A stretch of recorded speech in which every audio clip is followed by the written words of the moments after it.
There's a photograph taken in 1998. In it, 7 members of the Whitlock family stand in front of their West Virginia farmhouse, squinting at sunlight most of them had never properly seen. Their eyes, pale, clouded, almost translucent, stare past the camera as if searching for something they'd forgotten existed.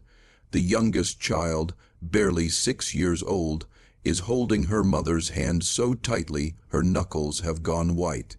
She's terrified, not of the camera, of the sky. This is the first picture of the Whitlocks taken above ground in over 300 years. Hello everyone. Before we start, make sure to like and subscribe to the channel and leave a comment with where you're from and what time you're watching. That way, YouTube will keep showing you stories just like this one. The Whitlock family didn't disappear into the earth because of war or persecution or natural disaster. They went down willingly. Generation after generation, they descended deeper into a network of limestone caves beneath the Appalachian Mountains, convinced that the surface world had become too dangerous, too corrupted, too filled with sin to inhabit. By the time the first Whitlock entered those caves in 1713, they believed they were the last righteous people on earth. By the time the 14th generation emerged, blinking and broken, they had forgotten what colors were. Not the names of colors, the concept itself. When researchers from Johns Hopkins first examined the family in 1999, they discovered something that shouldn't have been possible. The Whitlocks' eyes had adapted so completely to absolute darkness that their cone cells, the parts of the eye responsible for color vision, had essentially shut down, but it went deeper than biology. The children, born underground, raised in candlelight and phosphorescent lichen glow, couldn't process the idea of red or blue or green. When shown a red apple and a green one, they insisted both were the same. Not similar, identical. Their brains had reorganized themselves around a world that existed only in gradients of gray. But here's what keeps me awake at night. They didn't seem bothered by it. The adults who remembered colors before descending, before the family's self-imposed exile became permanent, they grieved. They wept for sunsets they'd never see again. But the children, the ones born in the deep dark, they described the surface world as too loud, too harsh, too full of information their minds couldn't translate into meaning. One girl, 11 years old, told doctors that coming above ground felt like being screamed at by everything at once. The Whitlocks hadn't just lost their ability to see colors. They'd lost their ability to want to. The story begins not in darkness, but in blinding, fanatical light. Jeremiah Whitlock was a Presbyterian minister in colonial Massachusetts, a man so consumed by visions of apocalypse that his own congregation called him the Prophet of Ash. In 1712, he stood before his church and declared that God had shown him the end of the world, not in fire or flood, but in moral decay so complete that the surface of the earth would become uninhabitable for the righteous. He said the sun itself had been corrupted, that daylight was now a tool of the devil, exposing good Christians to temptation, vanity, and the watchful eyes of sinners. His congregation expelled him. His wife left him, taking their 2 eldest children. But Jeremiah didn't stop preaching. He gathered 43 followers, farmers, widows, indentured servants desperate for purpose, and led them south. For months they traveled, guided, Jeremiah claimed, by dreams that showed him a vast darkness beneath the mountains where God's chosen could wait out the end times in purity and shadow. They found the caves in spring of 1713, a massive limestone system that locals called the throat of the mountain. The entrance was wide enough for a wagon. The tunnels beyond descended for miles, branching into chambers large enough to hold entire families. Jeremiah stood at the mouth of that cave and told his followers they would enter as pilgrims and emerge, generations later, as the inheritors of a cleansed world. 43 people went in. For 285 years, none came out.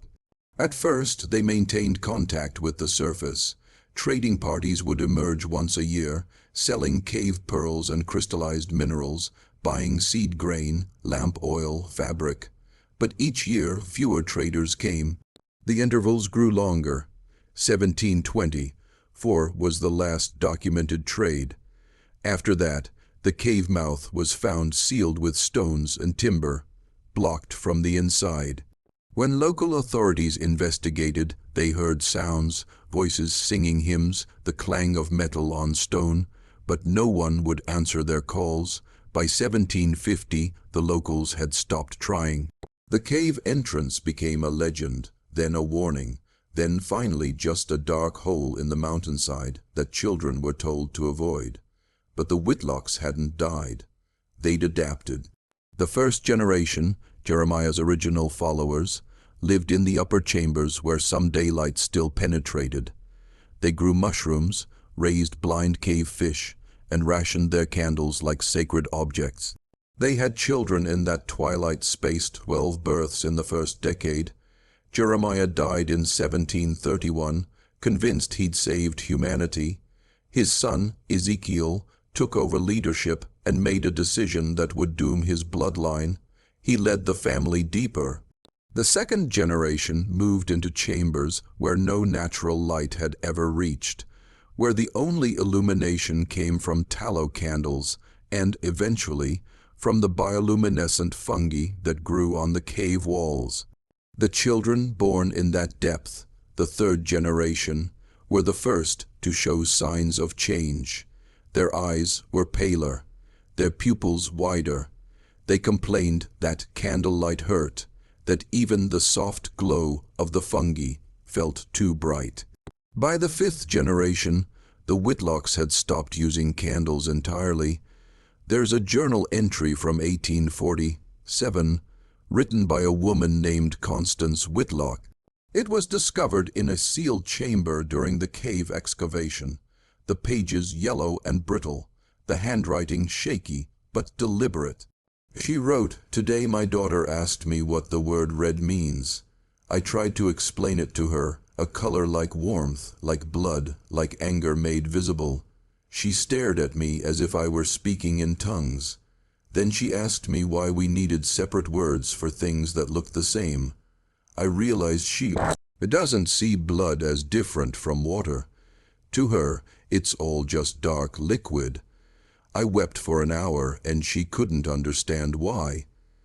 Constance's daughter was part of the seventh generation. By then, the genetic changes were accelerating. Human geneticists who later studied the family identified something extraordinary and deeply disturbing.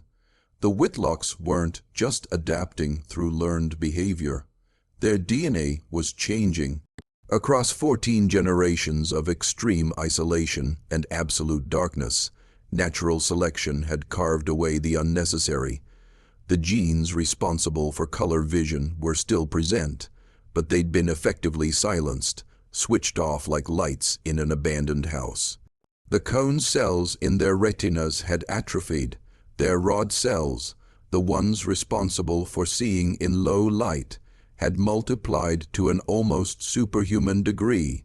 But here's where it becomes truly unsettling. The speed of these changes shouldn't have been possible. Evolution doesn't work this fast. It takes tens of thousands of years for this kind of adaptation to occur naturally. Yet the Whitlocks had fundamentally altered their biology in less than 3 centuries. Some researchers believe the answer lies in something darker than natural selection. They think the family was engaging in deliberate, systematic inbreeding. The genetic analysis revealed that by the 9th generation, the Whitlock family tree had collapsed in on itself. First cousins marrying first cousins, uncles and nieces. The population never exceeded 70 individuals at any one time, and often dropped as low as 30.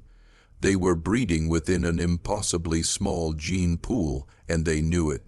Journal entries from the later generations reference preserving the gift of darkness and keeping the blood pure for the deep. They weren't just adapting to the caves, they were engineering themselves for it. The children born in this genetic bottleneck showed changes beyond their eyes. Their bones were lighter, more porous, better suited to a calcium-poor diet of fungi and cave fish. Their skin had lost almost all pigmentation, becoming translucent enough that you could see the blue tracery of veins beneath. Their sense of hearing had sharpened to an almost supernatural degree. They could navigate the absolute darkness by sound alone, clicking their tongues against the roofs of their mouths and reading the echoes like a language. But they were also falling apart. By the 12th generation, infant mortality had reached 70%. Most children died before their 5th birthday, their bodies riddled with genetic defects, cleft palates, twisted spines, organs that formed incorrectly or not at all. The survivors were strong, adapted, perfect for their environment. But they were also the products of a genetic catastrophe that was slowly killing the family from within. In 1893, a man named Tobias Whitlock, one of the few who could still read the old journals, wrote, "We have become something else. God has remade us in the image of this darkness. But I fear we have become so perfectly suited to this tomb that we will never be able to leave it." And I wonder if that was his intention all along.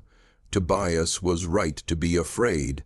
By the 13th generation, the psychological changes had become as profound as the physical ones. The children stopped dreaming of the surface. This is the detail that researchers found most disturbing, not the physical adaptations, but the psychological ones. When the family was finally brought out in 1998, psychiatrists interviewed every member extensively. The older adults, those who still carried genetic memory of what their ancestors had lost, expressed a kind of grief. But the youngest generation, the children born in the final decades underground, showed something else entirely. They showed fear of openness. One boy, 9 years old, was placed in a room with windows. He immediately crawled under the bed and refused to come out for 6 hours. When asked what was wrong, he said the room was too big, that there was too much nothing around him. He couldn't understand the concept of a horizon. The idea that space could extend beyond what you could touch with your hands was to him a kind of madness. The therapist noted that he kept reaching out, expecting to find a wall, and when his hands met only air, he would begin to hyperventilate. They had become a species designed for confinement. The family's social structure had evolved to match their environment. In the deep caves, they lived in chambers barely large enough for extended family group, 10 to 15 people pressed together in spaces the size of a suburban living room. Privacy didn't exist. The concept had been forgotten. When researchers tried to give each family member their own room in the facility, the Whitlocks became agitated, anxious. They would pile into a single room at night, sleeping in a tangle of bodies, the way their ancestors had for nearly 300 years. But the most disturbing adaptation was linguistic. By the 10th generation, the Whitlocks had stopped using words for things they could no longer see. Their language had compressed, simplified, reorganized itself around the reality of absolute darkness. They had no words for sky, or tree, or bird. They had no word for horizon. When shown a photograph of a forest, one woman in her 30s struggled for several minutes before saying, "It's many, tall things, standing things, but why are they there? What do they do?" She couldn't conceive of a tree. The concept had been edited out of her family's collective consciousness. They did, however, have 17 different words for types of silence, 32 words for different qualities of darkness. Their language had become a tool for parsing an environment most humans would describe as empty, featureless, void. To the Whitlocks, that void was rich with meaning, textured with subtlety the rest of us would never perceive. A linguistic anthropologist named Dr. Sarah Chen spent 2 years working with the family. She told me in an interview that the experience fundamentally changed how she understood human consciousness. "They're not damaged," she said. "They're not broken or incomplete. They've just become fluent in a reality the rest of us have never experienced. Imagine trying to explain color to them. It would be like them trying to explain the 17 kinds of silence to you. The communication gap isn't about intelligence. It's about living in fundamentally different worlds. But those different worlds were about to collide in the most traumatic way possible." In 1997, two spelunkers from Virginia were exploring unmapped sections of the cave system when they broke through a limestone wall and found themselves in a worked tunnel. The walls were smooth, carved by human hands. They followed it deeper and began to hear sounds, voices, the echo of footsteps, the splash of water being drawn from an underground stream. They emerged into a chamber and found themselves face to face with people who had white hair, translucent skin, and eyes that reflected their flashlight beams like a cat's. The Whitlocks scattered, screaming, convinced that demons had invaded their sanctuary. The spelunkers, terrified and disoriented, retreated and immediately contacted authorities. Within a week, a rescue operation was underway. Within a month, the entire family had been forcibly evacuated. They didn't want to be saved. The evacuation was documented by a CNN crew that had been embedded with the rescue team. The footage still exists, though most of it has never been publicly released. What you can find shows something that looks less like a rescue and more like an abduction. The Whitlocks fought, not violently but with a kind of desperate animal panic. They clung to the cave walls, pressed themselves into crevices, wrapped their arms around stalagmites.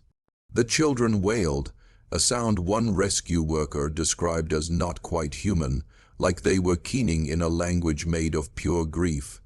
The adults kept repeating phrases in their compressed dialect, prayers or curses that the rescuers couldn't understand. One elderly woman, later identified as Miriam Whitlock, scratched her own arms bloody, trying to escape back into the darkness. When they were finally brought to the surface on a cold November morning, the reaction was immediate and catastrophic. The youngest children began vomiting. Several adults collapsed, overwhelmed by sensory input their brains had never been built to process. One teenage boy looked directly at the sun for 3 seconds before anyone could stop him. He was temporarily blinded, screaming that his eyes were being burned out of his skull. But the worst part, according to the medical team, was the silence that followed. After the initial panic subsided, the Whitlocks simply shut down. They sat in the medical tents with their eyes closed, rocking back and forth, unresponsive to questions or comfort. Dr. Michael Brennan, the chief psychologist assigned to the family, said it looked like a mass dissociative episode. It was as if their minds had simply left. They were there physically, but psychologically, they'd retreated somewhere we couldn't follow.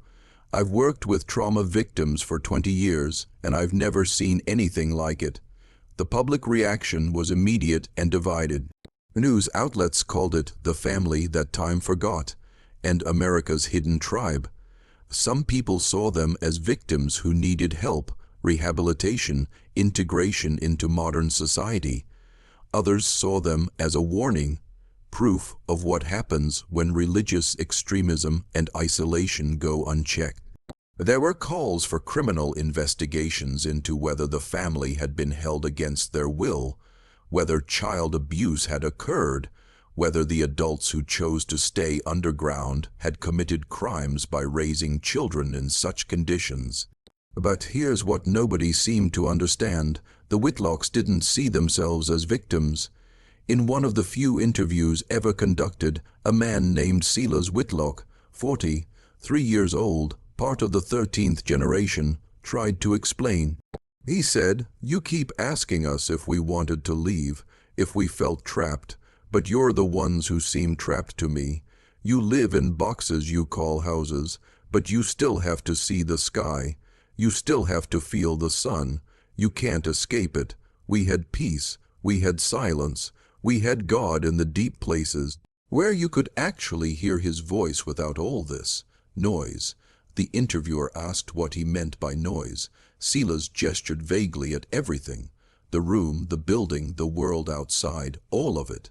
He said, "Every single thing that exists outside the earth is just screaming, video engagement. If you're still watching, you're already braver than most. Tell us in the comments, what would you have done if this was your bloodline? Would you have stayed in the darkness, or would you have fought to reach the light?" The rehabilitation process was a disaster from the start. The family was placed in a facility in rural Pennsylvania, a former monastery that had been converted into a treatment center. The rooms had no windows, the lights were kept dim. Doctors tried to gradually reintroduce them to normal life, teaching them about modern technology, helping them process sensory information, slowly increasing their exposure to daylight. But the Whitlocks were dying inside. Within 6 months, 3 adults had committed suicide. They didn't leave notes. They simply stopped eating, stopped speaking, and let themselves fade away. The children developed severe anxiety disorders, night terrors, psychosomatic illnesses that doctors couldn't explain. One girl lost the ability to walk. There was nothing physically wrong with her legs, but her body had simply decided it couldn't function in this bright, open world. By the year 2000, only 31 Whitlocks remained alive. 19 had died, 3 by suicide, 8 from complications related to their compromised immune systems being exposed to surface pathogens their bodies had never encountered, and 8 more from what doctors could only describe as failure to thrive. They had simply given up. Their bodies shut down the way a plant dies when you pull it from the soil and leave it in the sun. The facility administrators made a decision that would spark ethical debates for years to come. They built a cave, not a real cave, a constructed one, in the basement of the facility. They brought in limestone, installed climate control to match the temperature and humidity of the original tunnels, piped in the sound of dripping water. They made it as close to the Whitlocks' home as they possibly could, and then they gave the family a choice: continue trying to adapt to the surface world or return to the darkness. 27 of them chose the cave. Immediately, only 4 decided to stay above ground. 2 adults who had been born in the upper chambers and still remembered sunlight from their early childhood, and 2 teenagers who were curious, who wanted to know what they'd been denied. The rest descended into that artificial darkness like they were finally being allowed to breathe again. Dr. Brennan later admitted that watching them enter the constructed cave was one of the most disturbing moments of his career. "They transformed," he said. Their entire body language changed. Above ground, they moved like frightened animals, hunched and hesitant. But the moment they entered that darkness, they stood up straight. They moved with confidence. They were happy, and I realized we hadn't rescued them at all. We'd kidnapped them from only world where they actually belonged. The 4 who stayed above ground tried to build lives in a world that felt fundamentally wrong to them. Sarah Whitlock, 19 years old, attended community college. She wore sunglasses constantly, even indoors, even at night. She told her roommate that she felt like she was living inside a nightmare where everything is too bright and too far away. She dropped out after 1 semester. Thomas Whitlock, 34, got a job at a warehouse where he could work night shifts. He lived alone in a basement apartment with blackout curtains and no lights. His coworkers said he was polite but strange. He never made eye contact, never ate lunch with anyone, and once mentioned that he could still feel the cave calling to him in his sleep. By 2003, all 4 of them had returned to the constructed cave. They couldn't survive outside it. The government quietly closed the case. The facility became permanent housing for the Whitlocks, funded by a combination of federal money and private donations. Researchers were allowed limited access, but the family had made it clear they didn't want to be studied anymore. They didn't want to be fixed. They wanted to be left alone in their artificial darkness to live what remained of their lives in peace. But here's what keeps researchers awake at night: the children born in the facility. Yes, the Whitlocks continued having children. 7 were born between 2000 and 2010, the 15th generation. And these children, raised in the constructed cave with occasional, carefully monitored exposure to the surface world, showed something unprecedented. They could switch. Given proper training and gradual exposure, they could move between darkness and light, between the cave and the surface, in a way their parents never could. One boy, now 16 years old, has become something of a phenomenon in medical literature. His name is Ezran, named after the ancestor who first led the family deeper. He spends 3 days a week in the artificial cave with his family, living in total darkness, speaking the compressed dialect, existing in that world of 17 silences. Then he spends 4 days above ground, attending high school, using a smartphone, watching movies. He describes the experience as like being 2 different people who happen to share the same body. When researchers asked him which world felt more real, he was quiet for a long time. Then he said, "Neither, both. I think I'm the only person who gets to see that they're both just ways of being blind. There's a question nobody wants to ask, but it hangs over this entire story like a shadow. Were the Whitlocks wrong? We look at them as victims of religious extremism, of genetic catastrophe, of isolation taken to its most horrifying extreme. We see those pale eyes, that translucent skin, and we think, this is what happens when you turn your back on the natural world. This is what happens when you reject the light." But they survived for 14 generations in an environment that should have killed them in months. They survived.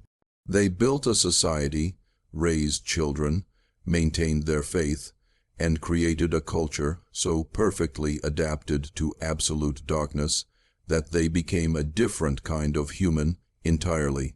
And when we dragged them back to the surface, back to our world of color and sky and endless visual noise, they withered like plants ripped from the earth. So who was really trapped, them in their darkness or us in our light? Dr. Chen, the linguistic anthropologist, told me something in our last conversation that I haven't been able to stop thinking about. She said, "We assume that human consciousness is supposed to work a certain way, that we're meant to see colors, to perceive distance, to understand horizons. But the Whitlocks proved that's not true. Human consciousness is adaptable to the point of being almost unrecognizable. They weren't broken humans. They were successful humans in an environment we would consider impossible. And maybe that's the most disturbing thing of all, realizing that there's no single way to be human, that we're not the default setting. We're just one option among infinite possibilities. The facility still exists. The Whitlocks still live there, in their constructed cave that will never be quite right, that will always be a simulation of the home that was taken from them. They're allowed visitors now, but few come. The story has faded from public consciousness, filed away under strange news from the 90s. Something people half remember but can't quite believe was real, but it was real, it is real. 23 Whitlocks remain alive today.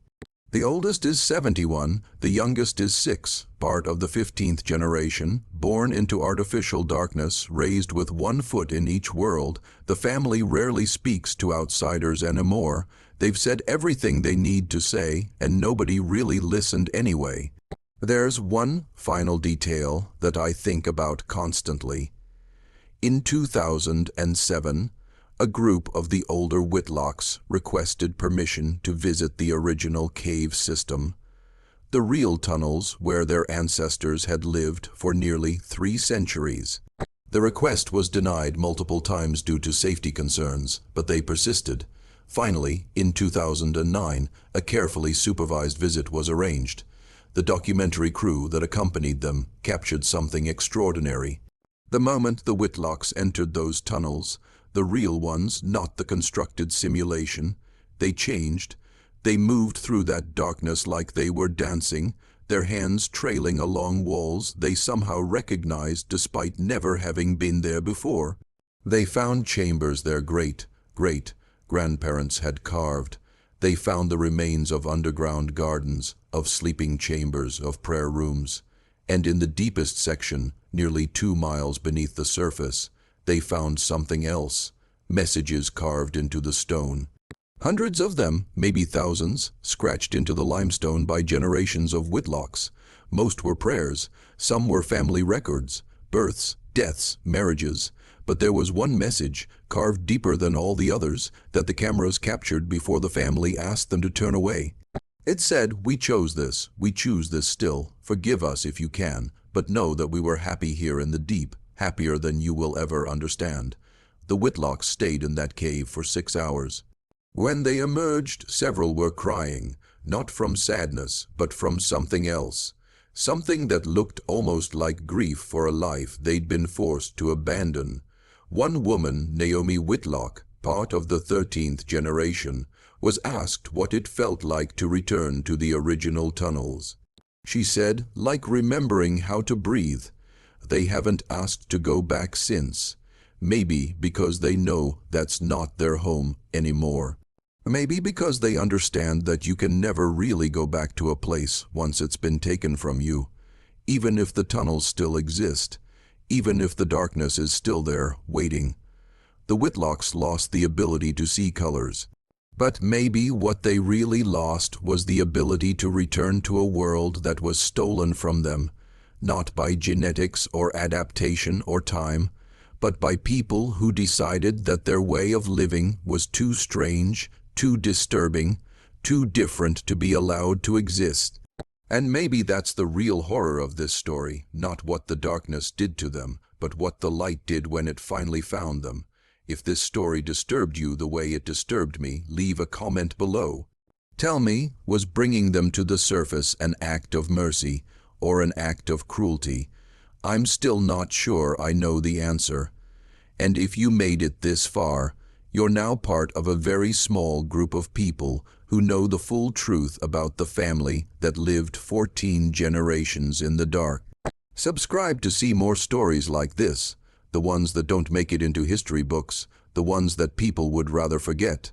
Thank you for watching, and remember, sometimes the things we call rest, you are just another word for destruction.